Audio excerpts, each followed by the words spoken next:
പുറപ്പാടിൻ്റെ പുസ്തകത്തിൽ നിന്ന് അദ്ധ്യായം 23. തുല്യമായ നീതി. വ്യാജവാർത്ത പ്രചരിപ്പിക്കരുത്.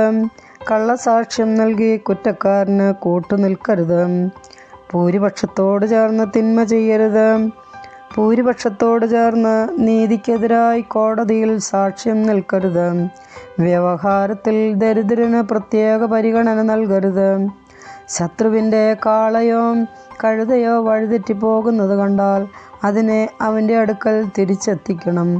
നിന്നെ വെറുക്കുന്നവൻ്റെ കഴുത ചുമടിനു കീഴെ വീണ് കിടക്കുന്നത് കണ്ടാൽ നീ കടന്നു പോകരുത്. അതിനെ എഴുന്നേൽപ്പിക്കാൻ അവനെ സഹായിക്കണം. വ്യവഹാരത്തിൽ ദരിദ്രന് നീതി നിഷേധിക്കരുത്. തെറ്റായ കുറ്റാരോപണത്തിൽ നിന്ന് ഒഴിഞ്ഞു നിൽക്കുക. നിഷ്കളങ്കരെയും നീതിമാന്മാരെയും വധിക്കരുത്. ദുഷ്ടനെ ഞാൻ വെറുതെ വിടുകയില്ല. കൈക്കൂലി വാങ്ങരുത്. അത് വിജ്ഞനെ അന്ധനാക്കുകയും നീതിമാനെ കള്ളം പറയാൻ പ്രേരിപ്പിക്കുകയും ചെയ്യുന്നു. നിങ്ങൾ പരദേശികളെ പീഡിപ്പിക്കരുത്. ഈജിപ്തിൽ പരദേശികളായിരുന്ന നിങ്ങൾക്ക് പരദേശികളുടെ ഹൃദയവികാരങ്ങൾ അറിയാമല്ലോ. സാബത്ത് വർഷം നീ നിന്റെ വയലിൽ 6 വർഷം വിതച്ച് വിളവെടുത്തുകൊള്ളുക. 7-ാം വർഷം അത് വിതയ്ക്കാതെ വെറുതെ കിടക്കട്ടെ. നിന്റെ ജനത്തിലെ ദരിദ്രർ അതിൽ നിന്ന് ഭക്ഷ്യം ശേഖരിക്കട്ടെ. പിന്നെയും അവശേഷിക്കുന്നത് വന്യമൃഗങ്ങൾ തിന്നുകൊള്ളട്ടെ. മുന്തിരിത്തോട്ടവും ഒലിവുതോട്ടവും സംബന്ധിച്ചും ഇപ്രകാരം തന്നെ ചെയ്യണം. 6 ദിവസം ജോലി ചെയ്യുക. 7-ാം ദിവസം വിശ്രമിക്കണം. നിന്റെ കാളയും കഴുതയും വിശ്രമിക്കട്ടെ. നിന്റെ ദാസിയുടെ പുത്രനും പരദേശിയും ക്ഷീണം തീർക്കട്ടെ. ഞാൻ നിങ്ങളോട് പറഞ്ഞ കാര്യങ്ങളിലെല്ലാം ശ്രദ്ധ വയ്ക്കണം. അന്യദേവന്മാരുടെ നാമം സ്മരിക്കരുത്. അത് നിങ്ങളുടെ നാവിൽ നിന്ന് കേൾക്കാനിട വരരുത്.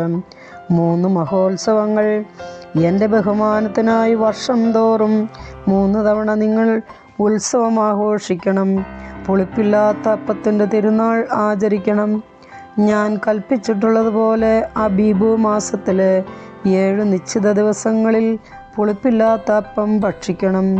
എന്തെന്നാൽ ആ മാസത്തിലാണ് നിങ്ങൾ ഈജിപ്തിൽ നിന്ന് പുറത്തു വന്നത്. എൻ്റെ മുൻപിൽ വെറും കൈയോടെ വരരുത്. വയലിൽ നിന്ന് ആദ്യഫലങ്ങൾ കൊയ്തെടുക്കുമ്പോൾ പുത്തിരിപ്പെരുന്നാളും വർഷാവസാനം പ്രയത്നഫലം ശേഖരിച്ചു കഴിയുമ്പോൾ സംഭരണ തിരുനാളും ആഘോഷിക്കണം.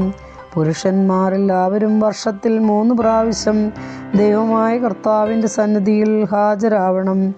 ബലിപീഠത്തിൻ്റെ രക്തം പുളിപ്പുള്ള അപ്പത്തോടൊന്നിച്ച് എനിക്ക് അർപ്പിക്കരുത്. ഉത്സവദിനത്തിലർപ്പിക്കുന്ന ബലിയുടെ കൊഴുപ്പ് പ്രഭാതം വരെ സൂക്ഷിക്കുകയും അരുത്. വയലിലെ ആദ്യ വിളവിൻ്റെ ആദ്യഫലം നിന്റെ ദൈവമായ കർത്താവിൻ്റെ ഭവനത്തിലേക്ക് കൊണ്ടുവരണം. ആട്ടിൻകുട്ടിയെ അതിൻ്റെ തള്ളയുടെ പാലിൽ വേവിക്കരുത്. വാഗ്ദാനങ്ങൾ.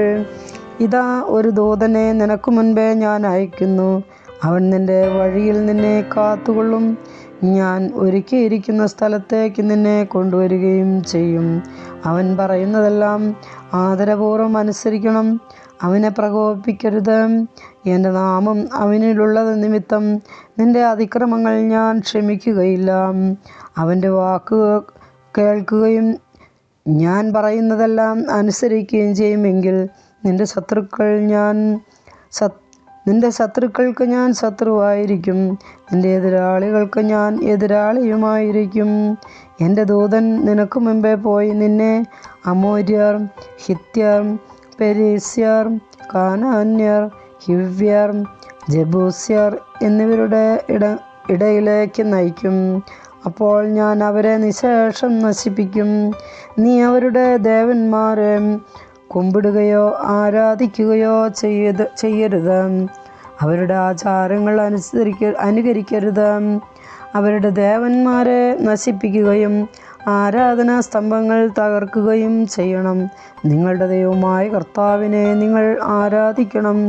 അപ്പോൾ ഞാൻ നിങ്ങളുടെ ഭക്ഷ്യവും പാനീയവും ആശീർവദിക്കുകയും നിങ്ങളുടെ ഇടയിൽ നിന്ന് രോഗം നിർമ്മാർജ്ജനം ചെയ്യും.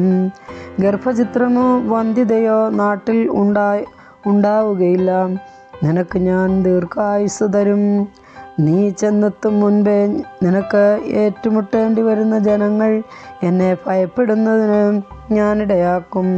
അവരിൽ സംഭ്രമം ജനിപ്പിക്കും. നിന്റെ ശത്രുക്കൾ പിന്തിരിഞ്ഞോടും. നിനക്ക് മുൻപേ ഞാൻ കടന്നലുകളെ അയക്കും. അവ ഹിവ്യർ, കാനാന്യർ, ഹിത്യർ എന്നിവരെ നിന്റെ മുൻപിൽ നിന്ന് തുരത്തും. എന്നാൽ ഒറ്റ വർഷം കൊണ്ട് അവരെ നിന്റെ മുൻപിൽ നിന്ന് തുടച്ചു മാറ്റുകയില്ല. അങ്ങനെ ചെയ്താൽ നാട് വിജനമാവുകയും നിനക്ക് ഉപദ്രവകാരികളായ വന്യമൃഗങ്ങൾ പെരുകുകയും ചെയ്യും. നീ വർദ്ധിച്ച് നാട് കൈവശപ്പെടുത്തുന്നതനുസരിച്ച് അവരെ നിന്റെ മുൻപിൽ നിന്ന് ഞാൻ പുറന്തള്ളിക്കൊണ്ടിരിക്കും. നിന്റെ അതിർത്തികൾ ചെങ്കടൽ മുതൽ ഫിലിസ്ത്യ കടൽ വരെയും മരുഭൂമി മുതൽ യൂഫ്രട്ടീസ് നദി വരെയുമായി ഞാൻ നിശ്ചയിക്കും. തദ്ദേശവാസികളെ ഞാൻ നിന്റെ കയ്യിൽ ഏൽപ്പിക്കും.